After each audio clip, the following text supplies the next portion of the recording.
This is the second story in the Twitten series. It is called Ragamuffins Boot. Eric Twitten was enjoying a drink at the Lamb in Durrington. He was in the habit of taking his crossbreed dog Ragamuffin with him. Ragamuffin usually occupied the space in front of the fire, and the landlord was minded to ban him from the pub. "Now look here," he said to Eric. Then he noticed Ragamuffin looking at him as if he were a tasty morsel he might have for his tea. He changed the subject. "Hey, what has your dog got there?" Eric looked. Ragamuffin had picked up a boot from somewhere and was guarding it with two paws while taking the occasional nibble. "Anyone missing a boot?" Eric asked. None of the regulars was missing a boot. "You must have picked it up on the way here," Eric concluded. Ragamuffin took the boot back home in his mouth as if it were a newborn puppy. "You are not bringing that filthy old boot into my clean kitchen," was Peggy's verdict. The boot had to remain outside until Eric had washed and dried it. Ragamuffin greeted it like a long-lost friend. He walked around the house with it, much to Peggy's impotent disgust. From then on, whenever Eric and Ragamuffin went for a walk, which was every day, old Boot had to come too, firmly held in Ragamuffin's somewhat slobbery jaws. Peggy made it clear that it was not coming on her weekly shopping expeditions. Ragamuffin protested. Peggy made as though to leave without him. He dropped the old boot. The co-op was right next door to the Lamb, so Ragamuffin could have made his way there with his eyes closed. Peggy had to leave him tied up outside, and, don't tell Eric, she always left him with something to chew, a bone or a pig's ear, while she did the weekly shop. "What have you got there, Ragamuffin?" she asked, when she'd finished the shopping and caught up on the Durrington gossip. Ragamuffin tried to conceal his find.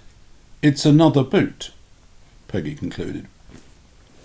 "There is something odd about this. It looks just the same as t'other, which means they are both right boots and not a pair." When she got home and washed and dried the boot, only to have Ragamuffin slobber all over it when he got it back, her suspicion was confirmed. Eric and Peggy both had a go at guessing the story behind Ragamuffin's boots, but the truth was rather strange. The public bar of the Lamb was an all-male affair in those days. Once a man had tried to bring his girlfriend in, but he had been diverted to the saloon bar with a flea in his ear. They all knew each other. Although Eric was an incomer, he was more or less accepted because he didn't mind standing a round of drinks once in a while. They accepted him, and they also accepted the drinks. So the arrival of a stranger was something of an event. The man slouched awkwardly up to the bar, aware that everyone was watching him. He leant heavily on a crutch. He counted his money and had just enough for half a pint of bitter. With a glass in his hand, he had the confidence to look round the bar and acknowledge the hard stares of the locals with an easy grin. When he got to Ragamuffin, he stopped. He walked over to the dog, who didn't seem to mind. He patted his head and turned to the company with the air of a man with a story to tell. "If you can't buy a round of drinks, tell a good yarn." "A fine dog. What's his name, may I ask?" "Ragamuffin. Good tough name for a good tough dog, I'll warrant." Eric smiled at this. Peggy had chosen the name, but it was a very suitable one. "Well, your Ragamuffin has got something of mine. Mind, I don't begrudge it." Now he had everyone's attention. "That's my old right boot, you see." Nobody asked how he had come to lose it, so he stamped on the floor with his wooden leg to make the point.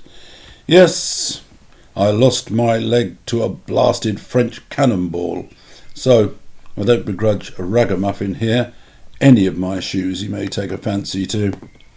The company bought him all the drinks he could possibly want, while he told his war stories, and they talked about the bloody French, the blasted French, and the bastard French in the somewhat repetitive manner of a bar crowd.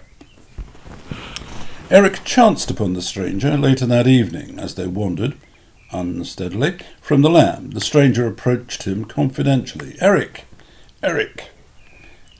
you're my best friend in the whole what's-his-name. I tell you what. Eric was beginning to wonder what was, when the stranger continued, You don't need to mind my stories, Eric. I'm away to Goring in the morning, so I may as well tell you the truth. You see, I lost my leg in a Commodore Garden what's-name. Industrial accident. Nobody will buy you a drink and think you an excellent fellow if you tell them about that. If you liked my war stories, mind, I'll be telling the good folk at the Mulberry all about them tomorrow night. Eric wished him good night. From then on, Ragamuffin had to decide which boot he was taking with him when they went for a walk. He tried to hold on to both of them, but even his mouth wasn't quite up to the task. The end.